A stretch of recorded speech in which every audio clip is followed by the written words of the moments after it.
All right, in this lesson, I'll dive into the toDateTime method, and it's called directly on our pandas library. It's basically a convenience method to convert a existing object into a pandas time-related object. So for example, it can accept an input of a string or a list of strings or a Python date object or a Python datetime object, and it can convert it to something relevant in pandas, for example, a timestamp or a datetime index. So let's go through a few examples. Let's say I call the toDateTime method directly on my PD or pandas library. I'll begin with something simple. I'm just going to give it a string. Let's do 2001, April 19th. We can see here that it's automatically converted it to a pandas timestamp. I can also give it something like a Python date object, dt.date inside my parentheses, and there I'm putting in a sample random date. You can see it's converted it to a timestamp. I can also give it something like a Python datetime object. So this time I'm going to keep my values but just add a few additional arguments for hours, minutes, and seconds. So let's do 14 for 2 in the afternoon, 35 minutes, 20 seconds. You can see it's converted it to a timestamp as well. And in addition to single arguments, as we did here where we had a single string or a single date or a single date time, we can also give it a list. So I'm going to do toDateTime, and now I'm going to give it a list of strings. And I'm actually going to keep things a little bit interesting here. I'm going to use a wide variety of string formats just so that we can see that pandas is very flexible and versatile in figuring out what it is that we're talking about. So right here for the first one, I'm going to use dashes. I'm then going to use slashes. For the next one, I'm going to put just the year. I'm not going to put anything else. And for my final string here, I'm actually going to do a different way that we haven't seen in the previous lesson. I'm going to write it out, much as you might see when somebody would put it on a piece of paper. So I'm going to write out, let's say, July 4th, comma, 1996. So when I execute this, we'll see pandas will figure out the format that I'm providing it. It's going to convert all of them into timestamps. It's going to bundle all of that in a datetime index object. And you can see, regardless of how we fed it in, whether it's a string with dashes or a string with slashes or a written out statement, here you can see it converted. Pandas is basically smart enough to figure out what we're talking about. We can also see here that when I give it a single year, Pandas is going to assume January 1st for my month and date, much like how it assumes midnight if we don't give an hour, a minute, or a second. So you can see this toDateTime method is pretty flexible in figuring out what it is that we're referring to. Now, it's all fun here to just pass it different things and learn about pandas, but the most common use of this method in real life is usually converting an existing pandas series to these timestamp objects. So what I'm going to do actually is copy my list here. And right here I'm going to create a series using my series constructor method, and I'm going to feed it this list. Now by itself, when I do this, we'll see that pandas is not going to interpret it as a datetime. Right now it's just going to default to a string list, or a string series rather, because we have a string list. We can tell that's true because we have our dtype listed here as object. So I'm going to store this series in a variable. Let's call it times, and I'm going to output it below for us to see. And what I can do now is call my toDateTime method on pandas. And this time we're going to give it a different type of argument. We've done strings, we've done list of strings, we've done dates, we've done date times. I'm going to give it a pandas series now, which is stored in times.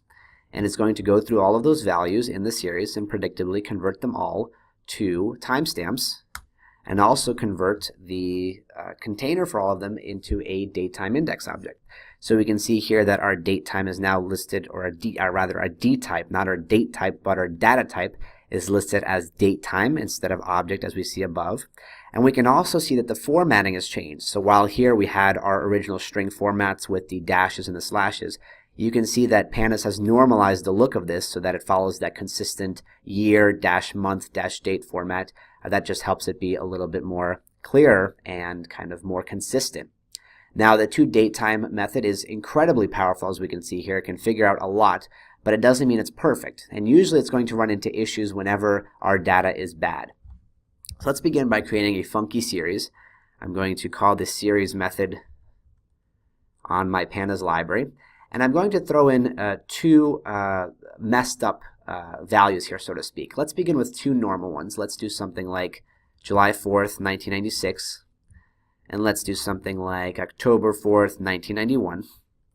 And I'm going to throw in two things here. I'm going to throw in a random word like hello, which can't possibly be converted to a timestamp. And I'm also going to be throwing in a date that cannot exist. So for example, February has 28 days, and I'm going to give it 31. So by itself, when I execute this, I have to pass this as a list because it is our first argument. So here we're going to have our pandas series. You can see all of the values are represented as strings. We have a data type of object listed below. And now that I'm satisfied, I'm just going to store this in a dates variable and output it below. Now we're going to run into issues when we use the toDateTime method here. I'm going to do pd.toDateTime and give it that dates series. So as a warning, we will see an error message. And the reason, of course, is because it's going to look at hello, and it's going to look at this date that does not exist, and it's not going to be able to convert it to a pandas timestamp object. So there you can see we have an error, and if I scroll down, it may even tell us at the bottom, let's see here, unknown string format. Can't figure out what it is that we're working with. So if I go back into my method here and I take a look at some of the additional parameters, the one that is really important here is this errors one, which you can see by default is set to raise. So what the raise argument says is basically if an error is encountered, raise it, bring it up to the user, raise it as a red flag, make it a point of concern. The other one that we can use here for the errors parameter is called coerce, which is what I like. Now what coerce will do is if it's able to convert it, as it should for our first two values here, July 4th, 1996 and October 4th, 1991, then it will convert those to timestamps.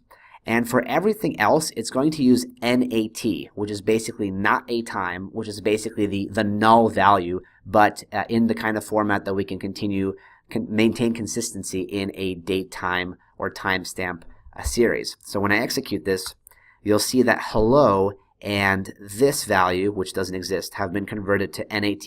It's exactly the same as NaN, which we've seen before. NaN is just what pandas uses when we're dealing with integer or float columns or string columns, and NAT is what it uses whenever it's working with a date time column. But you can see using this approach, we are quickly able to convert all those values that result into error and basically very quickly get rid of them from our original one, which allows us to have a cleaner series and also makes it possible to execute some methods that wouldn't be possible otherwise if we had maintained a regular string series.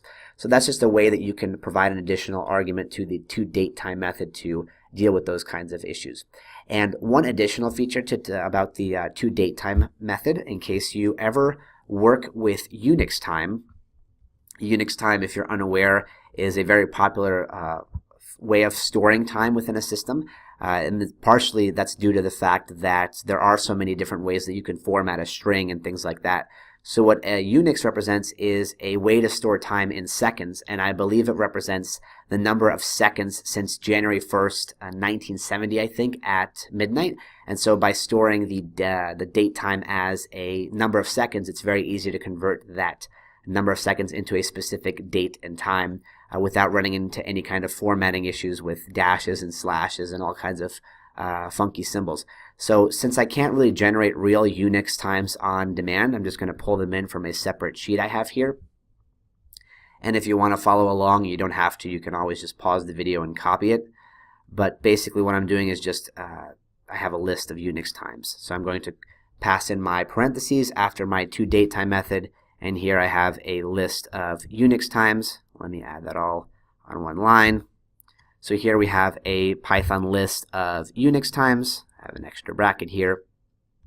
So these are just the number of seconds since January 1st, 1970. You can pass that into the toDateTime method. However, you do have to pass an additional argument, and it's going to be to the unit parameter. And to the unit parameter, you give an argument of s, which stands for seconds. And at that point, Pandas is going to figure out that you mean Unix time, which is the number of seconds since January 1st, 1970. So now it's going to convert those seconds into date times, much like it would if we just passed a regular string or date time or date object or list. So you can see here we have a very versatile toDateTime method. It's available directly on the Pandas library. It can accept a wide variety of arguments as the input, and it tries its best to convert it into a workable format for Pandas. If we have an issue where a value cannot be represented as a timestamp for whatever reason, you can always provide that additional argument to the errors parameter, and that's going to be the coerce argument. That's going to convert any dates that it can convert into the proper timestamp, and anything that it cannot will be labeled with that NAT designation, which again in Pandas terms is just the marker or designator of a null value, but for the purposes of timestamps, much like NaN is the indicator or marker for null values when dealing with any other series data type. So that's a quick introduction to the toDateTime method.